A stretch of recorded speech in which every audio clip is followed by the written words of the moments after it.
هذه أبرز العناوين. أوباميانغ يوجه رسالة خاصة لحكيم جياش. تشكيلة المنتخب المغربي المتوقعة لمباراة ليسوتو. لامين يامال ينضم رسميا إلى دوري الملوك. بعد الهزيمة أمام الأسود برباعية، أوباميانغ يوجه رسالة خاصة لحكيم زياش. عبر الدولي الغابوني أوباميانغ عن سعادته بلقاء زميله السابق الدولي المغربي حكيم زياش، وذلك على خلفية المباراة التي جمعت المنتخب المغربي بنظيره الغابوني يوم الجمعة الماضية. ونشر اللاعب أوباميانغ صورة تجمعه بالدولي المغربي زياش عبر حسابه على الموقع الاجتماعي انستغرام، وعلق الدولي الغابوني على الصورة: سعيد بلقائك أخي حكيم. وتغلب المنتخب الوطني المغربي لكرة القدم برباعية مقابل هدف واحد في المباراة التي جمعت الجمعة الماضية بضيفه الغابوني بملعب أضرار بأكادير.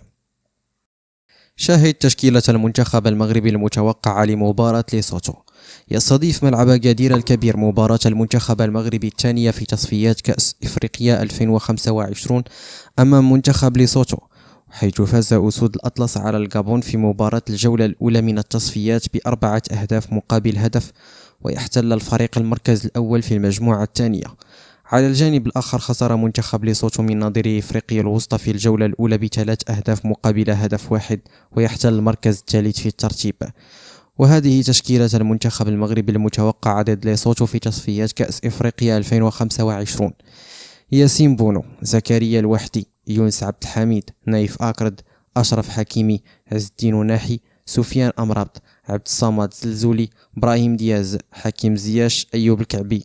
يشار إلى أن المنتخب المغربي سيواجه اليوم الاثنين منتخب ليسوتو على أرضية ملعب أكادير الكبير انطلاقا من الساعة 8 مساء. رسميا لامين يامال ينضم إلى دوري الملوك.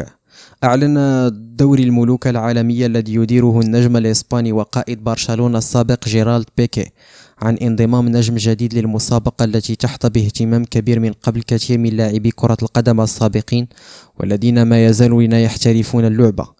وقال دوري الملوك عبر حسابه الرسمي على منصة إكس إن النجم الإسباني وأيقونة نادي برشلونة لامين يامال هو آخر النجوم المنضمين لدوري الملوك، المسابقة التي يملكها بيكي. ورحب دوري الملوك العالمي بأيقونة برشلونة من خلال صورة مميزة، فضلا عن مقطع فيديو يظهر فيه بطل أوروبا 2024 وهو يتقدم مع مجموعة من الأشخاص وهو مغطى الوجه قبل أن يزيح الغطاء عن وجهه ويعلن انضمامه لدوري الملوك. وقال الحساب الرسمي للدوري الذي تم إنشاؤه في عام 2023: نرحب بنجم جديد في دوري الملوك، إنه لامين يامال. ولم يتم الكشف عن ما إذا كان لامين يامال سيكون لاعبا ضمن أحد الفرق التي تشارك في النسخة الجديدة من دوري الملوك، أم أنه سيكون مديرا لفريق مشارك في كينجز ليج. ويأتي دوري الملوك العالمي أو كينجز ليج من فكرة للنجم الإسباني جيرالد بيكي عام 2022، إذ قرر إنشاء المسابقة التي تقوم على مباريات لكرة القدم ب7 لاعبين، وذلك بمشاركة عدد من نجوم كرة القدم السابقين، إضافة إلى بعض الأسماء التي تشارك حاليا في الملاعب مثل البرازيلي نيمار نجم منتخب السامبا ولاعب فريق الهلال السعودي الذي يملك فريقا مشاركا بالبطولة. ويشهد الدوري أيضا مشاركة بعض المؤثرين من غير نجوم كرة القدم، فيما يضم كل فريق 7 لاعبين، وتلعب المباراة في شوطين ويدوم كل منهما 20 دقيقة بعدد تبديلات غير محدود. أما ركلات الجزاء فتلعب من منتصف الملعب. الركراكي متحديا: سأواصل التجريب حتى الكان. جدد وليد الركراكي مدرب المنتخب المغربي اعترافه بالصعوبات التي صارت تطرحها أمامه المنافسة المحتدمة وتقارب المستوى الفني بين لاعبيه. جاء ذلك في مؤتمر صحفي يوم الأحد قبل مواجهة ليسوتو بالجولة الثانية للمجموعة الثانية من التصفيات المؤهلة لكأس الأمم الإفريقية 2025. وصرح الركراكي: هذه مشكلة إيجابية يتمناها كل مدرب العالم، لكنها تفرض علينا البحث عن حلول كي لا نضطر لتغيير خطتنا وتجريب لاعبين في غير موضعهم الأصلي. وتابع: المنتخب المغربي يتطور، كما قدم لاعب المنتخب الأولمبي إضافة نوعية زادت من الجودة والتنافس.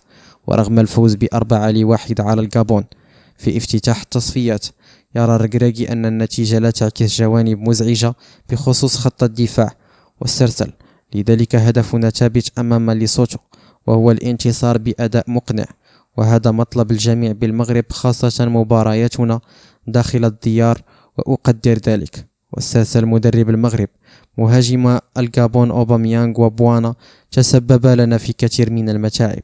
جربنا عبقر لأول مرة، ونيف لم يلعب منذ بداية الموسم، وحكيمي غير مركزه، وزاد. هذه الأمور وضعناها في الحسبان، وسيتم تعديلها أمام ليسوتو، وهو منتخب نحترمه ولا نستهين به مثل ما يعتقد البعض.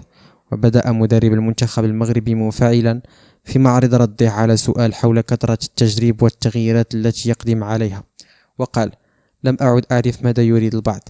إن لم أغير يقولون تشكيل المغرب صار معروفا، وحين ألجأ للتغيير يقول البعض لما يلجأ للتغيير. واسترسل. المغاربة 40 مليون فرد، ولا أرى أن أحدا منهم يتخوف بعكس ما يدعيه البعض بشأن مستقبل الأسود. سأظل أجرب لغاية الكرم حتى أعثر على التشكيل المثالي. وعن الروق الأيسر صرح إنه يثير هواجسي بالفعل، ولم أستقر لغاية الآن من سيشغله. الحصة التدريبية ستحسم الاختيار. وعن وضع إلياس بن صغير لاعب موناكو قال: علاقتنا مع موناكو رائعة بعدما رخصوا له ليلعب الأولمبياد، إذ اتضح أنه مصاب، فلن أغامر بإقحامه في المباراة طالما أنه ليس جاهزا. وعن ثنائية حكيم زياش وإبراهيم دياز أكد: هما لاعبان من العيار الثقيل، لكن بمنتهى الصدق لم نصل بعد بالأداء المأمول منهما، وهذا هو دوري.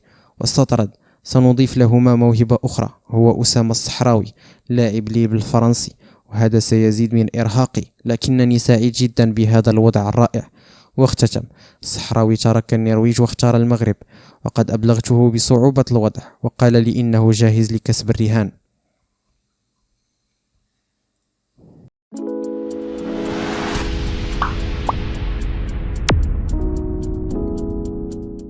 هذه أبرز العناوين. أوباميانغ يوجه رسالة خاصة لحكيم جياش. تشكيلة المنتخب المغربي المتوقعة لمباراة ليسوتو. لامين يامال ينضم رسميا إلى دوري الملوك.